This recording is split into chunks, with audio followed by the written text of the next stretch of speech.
That's all they need right there to scare every goose away. Just a fake coyote.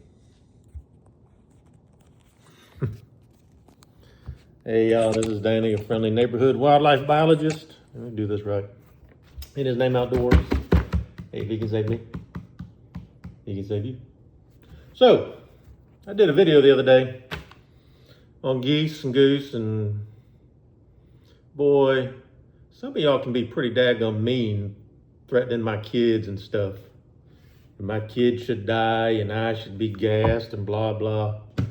I'm just a wildlife biologist telling you the facts, what the media will not tell you. All those media gurus won't tell you.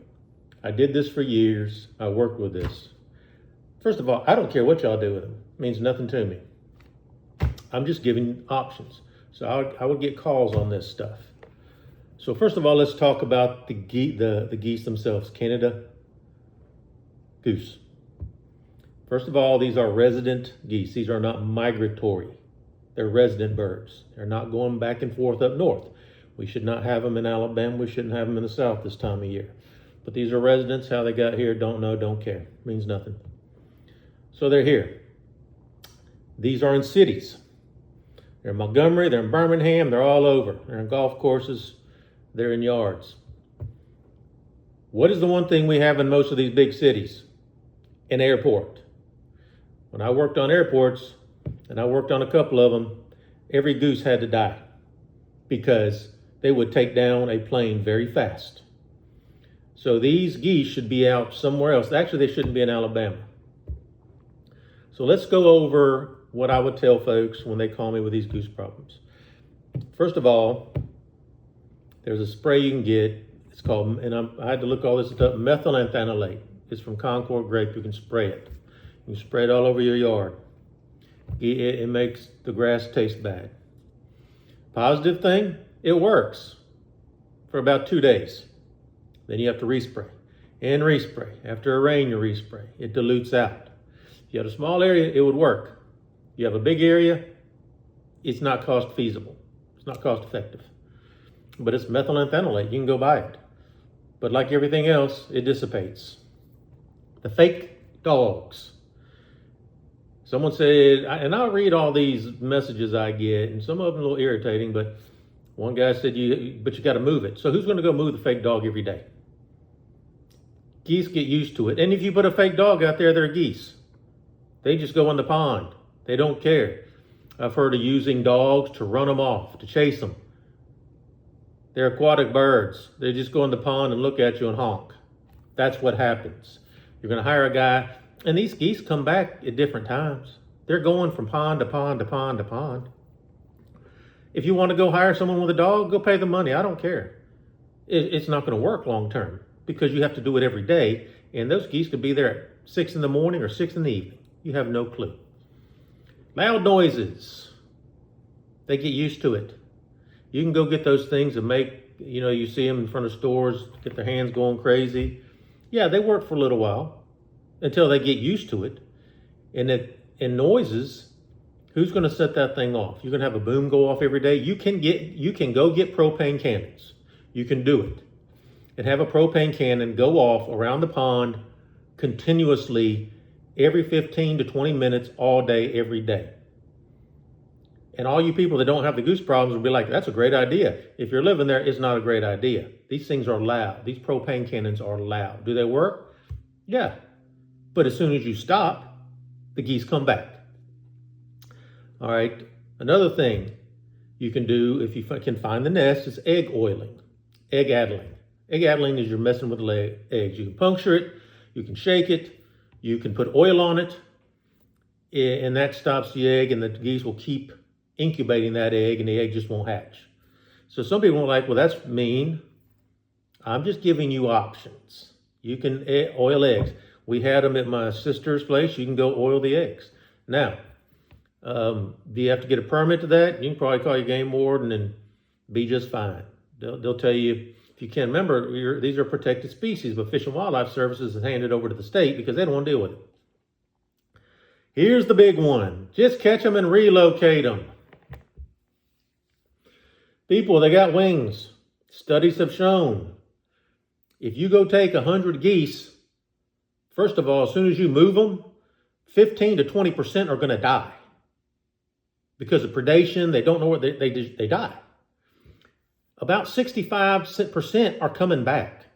They have amazing home range. You have to move 100 to 300 kilometers, which is what, 300 to 600 miles? I don't know. It's a long way. If you want to move or relocate a goose and have it not come back, you would have to, I suggest no more than 300 miles away, east or west. And then, in order to relocate, you have to get a permit from Fish and Wildlife Service or from the state, and then you have to have a place to put them. So you have to catch these geese when they're molting and move them.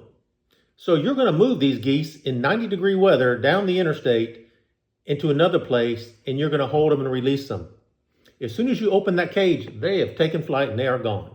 If they're molting, they'll stay there till they grow their wing feathers, their primaries, and they are gone. They're heading home, but some are going to die. So some say, well, just clip their wings. All right, well, now every coyote and bobcat just said thank you. Relocation also. We have avian influenza. We've had it in Alabama. If you take a goose and you move it, and it has a disease, you just move that disease. Fish and Wildlife Service, Department of Interior is not going to allow someone to relocate 200 geese to a wildlife preserve.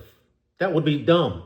They're not going to do it. The state is not going to say, hey, come to our management areas or our state-owned land and release them. You have to have a place to release them.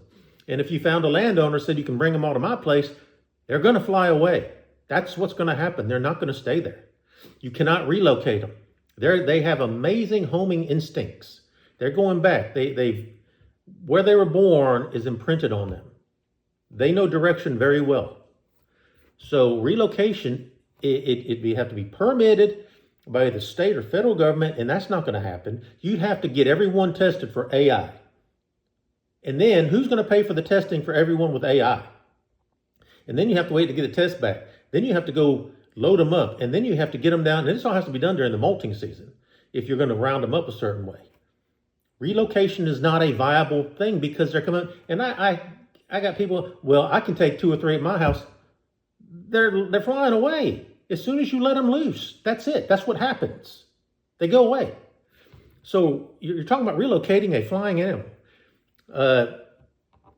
So I've heard about changing the habitat on the edge of the lake. Well, let's let it grow up on the edge of the lake so it's thick. Well, you know what? That can work. If it's really thick on the edge of the pond, it's harder for geese to come in and out. But what do you have now? You have an area that's prime for rodents. An area that's prime for rodents is area prime for snakes. And the first time someone sees a water moccasin, oh no, we have to manicure it. So when you change the habitat to keep the geese from coming out of the pond, you've made a habitat for something else. That's how that works. Big rocks. Put them on the edge of the pond. Yeah, you can. You can take some big old gravel and put it on the edge, and it's hard for them to come out. But then you have something you have to keep spraying to keep up with glyphosate. And all y'all that don't want to move geese don't want to be spraying glyphosate either. So if you alter the habitat to keep one thing from being able to use it, you've made a habitat for something else. That's how wildlife works. They say we have moved on to their area. No, we haven't. 90% of these issues are in man-made ponds, in HOAs that sometimes I'd assume that they have to do retention ponds. They're retention ponds. So they have to have them. So the geese found it and came in. And 99% of the people, 99.9% of the people who are out there protesting are going back to their other neighborhood that doesn't have geese issues. You know, I always find it interesting. Everyone wants to kill the geese, but all y'all folks, you see a few mice in your house, you're calling an exterminator and killing them because it's a pest and it's your problem. These are a pest. That's what they are. It's a nuisance. It's a big, big nuisance. So when you alter the habitat for one thing, then it changes the habitat. At Lake House, you can put rock on the edge, but they always find a way. They always find a way. All right. Other thing, when you have 200 geese, their fecal matter it's about 4% nitrogen, about 2% phosphorus. Basically, it's fertilizer. It's low quality fertilizer. It's like chicken poop fertilizer. So what happens is you get a lot of fertilizer in that pond. When it gets in that pond, you get alga blooms. That's the reason it'll get really green in there. You get alga blooms. And then what ends up happening is if you get a big storm and you have a pond turnover, so where the low oxygenated water on the bottom in the pond, you get a big storm and it flips it. So your low oxygenated water comes to the top, it intermixes, and all your fish die. And all your fish are dead, and then they're coming to the top, and now you got buzzard issues. That's happened before. Large quantities of geese, that's a lot of fertilizer. And then we went over the different diseases, listeria, salmonella, avian influenzas, campylobacteria. I had a whole list of them. But there's all these diseases. They poop 1.5 pounds to 2 pounds a day, so 200 geese is 300 to 400 pounds a day. People like, I've heard one lady on the interview, I've played around it my entire life and never got sick. Yeah, that's because it's not that, obviously she hadn't rolled around it where it's just pile on top of pile on top of pile. Remember, these things are pooping every 17 minutes on average. 2 pounds a day. So you have pond issues with overly fertilized ponds that end up becoming a massive cesspool. Now, what happens if some kid goes out, Giardia, Salmonella, some of the other ones. So a kid goes out there and gets sick from Giardia because the HOA didn't take care of the situation with the geese. Well, now the HOA technically can be sued because they didn't take care of the problem. So we've had all these different issues. They're not migratory. I'm just looking at my notes here. Cities, airports. Oh, there was a big thing. A state trooper in Arkansas got in trouble because he ran over a goose. For gosh sake, he ran over a goose. Sorry, but big deal. Here's the reason I say that. There could have been, what happens if there's a pileup behind him because he was stopping traffic for some geese? We have to put this in unique perspective. If there was a better way to do this, I would tell you there's a better way. But these are the ways everyone wants to use. The fake coyotes don't work. The dogs don't work. Someone said, I will go spray it every day. No, you won't. That's not going to happen. I've had to work with people who said, we will take care of this every day. It never happens. The relocation issue, you can't do it. They're flying back, plus the permitting. Oh, another one, give it to the food bank. I know for a fact there was a time where a bunch of geese were donated to the food bank, cleaned, everything else. Somebody, a homeless man, bit down on a goose breast, chipped his tooth, and sued the food bank. Actual case, actually happened.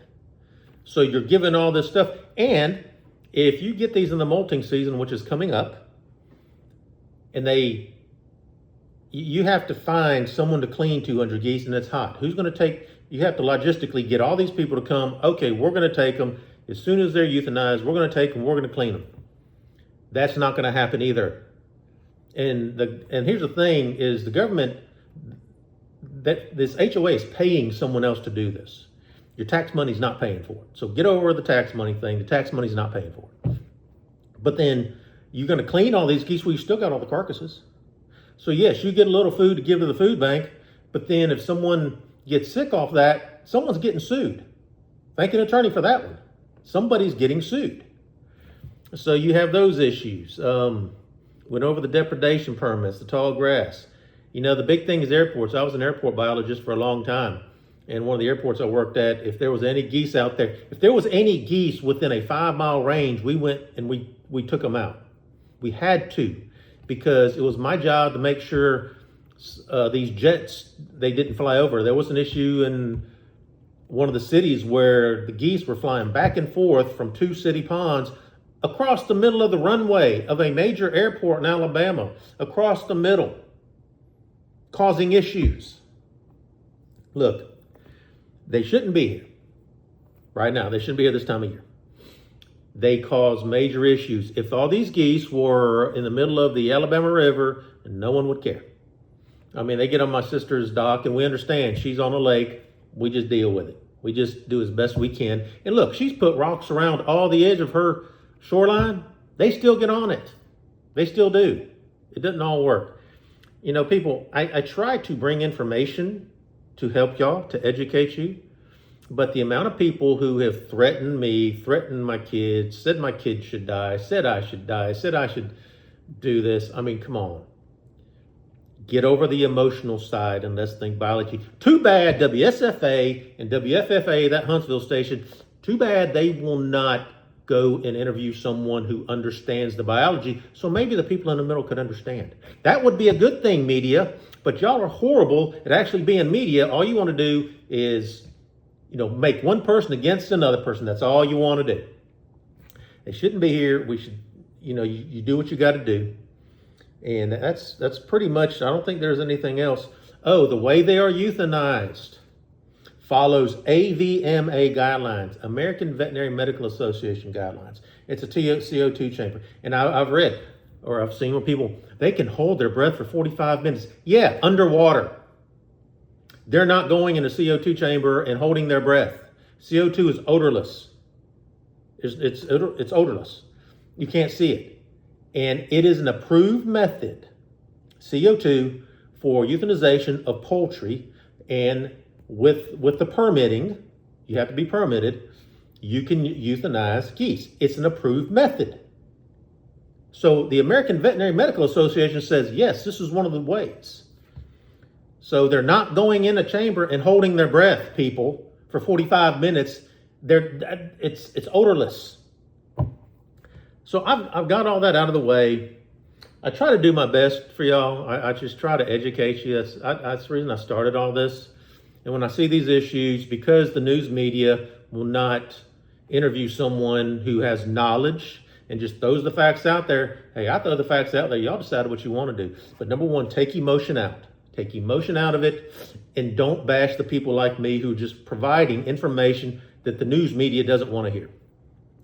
Kind of got a rant there, but I tried to educate you on some of this stuff.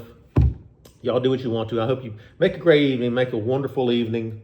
I really appreciate y'all. And please don't threaten my kids. Those that have, I've already got your names. So, I'm not going to do anything. I'm fine with it. I've already talked to my girls. They see what kind of weird people are out there. Make a wonderful day. Make a great day. I appreciate all y'all. In His name, outdoors. Subscribe and follow. Thanks. Bye.